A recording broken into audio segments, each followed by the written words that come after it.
দেখেন, এই খাবারের জন্য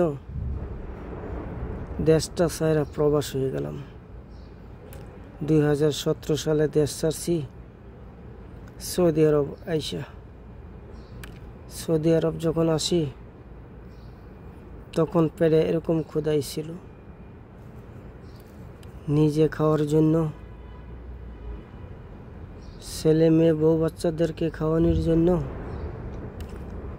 তাদেরকে ভালো রাখার জন্য, ছেলে মেয়েকে লেখাপড়া করার জন্য, তাদেরকে মানুষের মতো মানুষ করার জন্য দেশটা ছেড়ে দিলাম।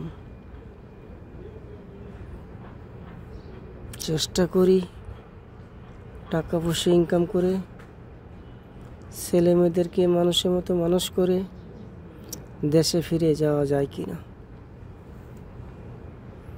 জানি না কবে দেশে যেতে পারবো, একমাত্র আল্লাহ পাকেই জানে। বিদেশ করার অনেক কষ্ট, কাছে নাই বাবা মা, কাছে নাই ছেলে সন্তান, কাছে নাই বউ, কাছে নাই আত্মীয় স্বজন। যখন একটি প্রবাসে অসুস্থ হয়ে যা, অসুস্থ থেকে যে কি কষ্ট করতে হয়, যে অসুস্থ হয়েছে প্রবাসে আইসা সে বুঝতে পারে অসুস্থ যে কি কষ্ট। কেউ আইসা সান্ত্বনা দেয় না, কেউ আইসা মুখে খাবার ধরে না। নিজের খানা নিজেরই পাক করতে হয়, নিজের কাপড় চোপড় নিজেরই ধুইতে হয়। এরই নাম প্রবাস।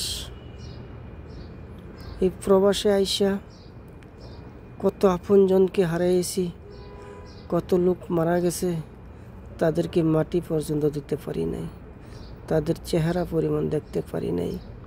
মরার পর তাদের চেহারাটা কি কালার হয়েছিল তাও দেখতে পারি নাই। এমন একটি প্রবাস, নিজের জীবনটাকে সাজানোর জন্য, ছেলে মেয়েদের সুখের জন্য আর নিজে ভালো থাকার জন্য এই প্রবাসে আসা। এই প্রবাসে টাকা কামাই করা যায়, অনেক লক্ষ লক্ষ টাকা কামাই করা যায়। মনের যে একটা সুখ শান্তি, ফ্যামিলি নিয়ে থাকা, আত্মীয় স্বজনের পাশে থাকা, নিজের বাড়িতে থাকা, তা হয় না। প্রবাসে এসে টাকা কামাই করা যায়।